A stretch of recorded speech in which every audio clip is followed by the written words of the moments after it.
रोहित पवार यांनी पिंकी माळीच्या कुटुंबियांची भेट घेतली आहे। तर पिंकी माळी यांच्या भावाला नोकरी देण्याचं आश्वासन रोहित पवार यांनी दिलंय। अजित पवारांसोबत विमानात असलेल्या क्रू मेंबर पिंकी माळी यांचाही या विमान अपघातात मृत्यू झाला।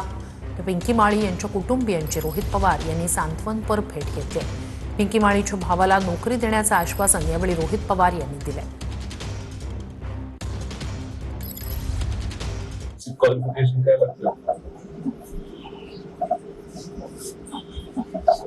मॅथ्स आणि physics, diploma, commerce.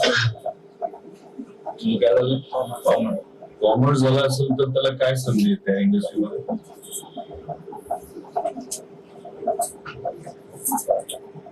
Ground handling दुसरा पर्याय नाही.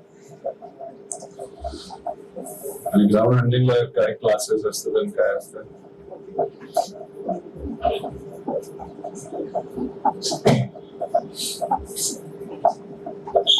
कोणाचा असतो? ते जसं ते प्राईम क्लब आहे बारामतीला, तिथं ते शिकवलं जातं का त्याला विकास क्लास?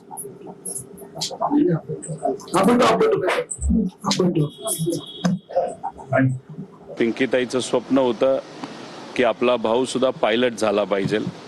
पायलट होण्यासाठी बेसिक काही क्वालिफिकेशन लागतं, ज्याच्यामध्ये मॅथ्स आणि फिजिक्स हा विषय महत्त्वाचा असतो। पिंकीताईचा जो भाऊ आहे त्यांचं त्या बाबतीतलं क्वालिफिकेशन नव्हतं। मग आता तुर्तास तरी कुठंतरी कुठल्या तरी एअरपोर्टला ग्राउंड स्टाफ म्हणून आपल्याला त्यांना संधी देता येईल का, असा प्रयत्न आम्ही तिथं करत आहोत। काही अधिकाऱ्यांशी आम्ही बोललो, त्यांनी भावनिक दृष्टिकोनातून मदत करण्यासाठी होकार दिलेला आहे। तर पिंकीताईंच्या भावाचा CV आम्ही त्यांना तिथं पाठवलेला आहे। त्यांना नोकरी लागेलच असा आम्हाला विश्वास आहे, पण जोपर्यंत त्यांना संधी मिळत नाही तोपर्यंत आम्ही 100% या परिवाराबरोबर राहू आणि त्यासाठी पाठपुरावा सुद्धा त्या ठिकाणी करत